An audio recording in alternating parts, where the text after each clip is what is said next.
Hello, I'm Helen Lickerish from Re-orient Feng Shui. So you might be wondering what exactly is Feng Shui. You may have heard bits and pieces about it, but not fully understand it. And be wondering, why do people have it? Would it be useful to me? So Feng Shui is an ancient Chinese discipline. It's been around for thousands of years and utilized across the world, both for businesses and for people's homes. The idea behind Feng Shui is to create harmony between you and the environment you're in. So that might be your house, that might be business premises. So what Feng Shui does is it does an analysis of the qi that flows around inside the home and the business premises, and works out how to create a harmony so that we are in harmony with our environment. So qi, again, is something no doubt you've heard of. It's also known by other names, such as in Japan, it's ki, in India, it's prana.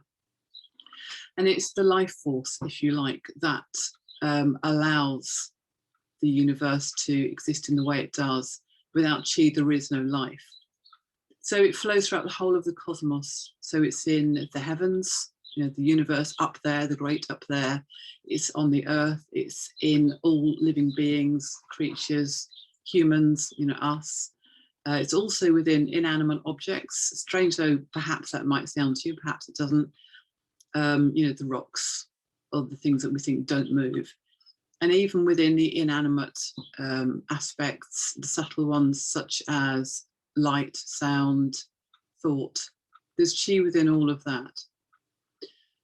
And it's constantly moving, constantly changing, and some of it is cyclical. So we're aware of the seasons, obviously, on the earth. And you will no doubt be aware that you probably feel differently in the summer to how you feel in the winter. Again, differently at night to how you feel in the day, different on a rainy day to a hot sunny day, etc. So we know we are part of this, this greater creation and life force. We get our energy, of course, from our food and from our water and from our breath. And I think it's important to remember that we don't just stop at our skin. It's not just, this is just me and nothing happens past the end of my nose. I don't interact with the world. We are in constant interaction with the world, for better or for worse, depending on what that environment is. So within Feng Shui, that's what we're looking at. We're looking at how your house, if you like, or business premises, has an impact on you. Where are the parts of the house which have energies that are harmonious and beneficial for you? And if there are any energies that are not so beneficial, if we know what they are, we can either avoid them or minimize them.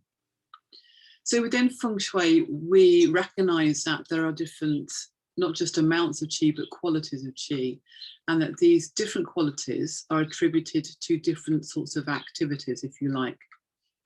So there are some forces which are really helpful for, let's say, clear thinking, some for communication, some for relaxation, some for inner learning, that contemplation, that sort of going deeper within to sort of find out what's happening in this sort of more unspoken world. So we can analyze where these qualities are within the home. Once we know that, then people can sometimes choose to perhaps relocate how they're using their house. So they may change a lounge into a study because that's really good for clear thinking or good for leadership skills, and may change the dining room round to somewhere that's very good for communication. So it's a very, very useful tool. Helps people get the best sort of energetic environment they can. It also helps us understand where sort of our health and well-being come from, and again, which parts of the house may be beneficial for that. And if there are any energy forces that aren't great, we'll help you look at how to mitigate those. So just like there's going to be energies that are good for us, there are some energies that aren't so great. So some energies that can be responsible for, say, arguments or conflict, even accidents. So the energies come from not just us, of course, we're responsible for a large proportion of the energy around us, but also our environment and from the heavens. And there's a time aspect to that. So these energies do change over time. And again, in Feng Shui, it's very useful to look at, you know, what's happening in the here and now and how will the energies change through the year. So the energy within your house is determined largely by where it's sited, what its orientation is, you know, which way is it facing, what's its aspect, is it north, is it southeast, etc. You know, which roads, or have you any roads coming towards you, or rivers, or, you know, all sorts, depending on whether you're living in the countryside, city, etc. And the surrounding features and the shape of them. So all of that has an impact on what those energies are out there, which may be coming into your house. Obviously, we want to attract the ones that are going to be useful for you and your personal goals, and try to deflect or diminish any that are not helpful to what you're trying to achieve.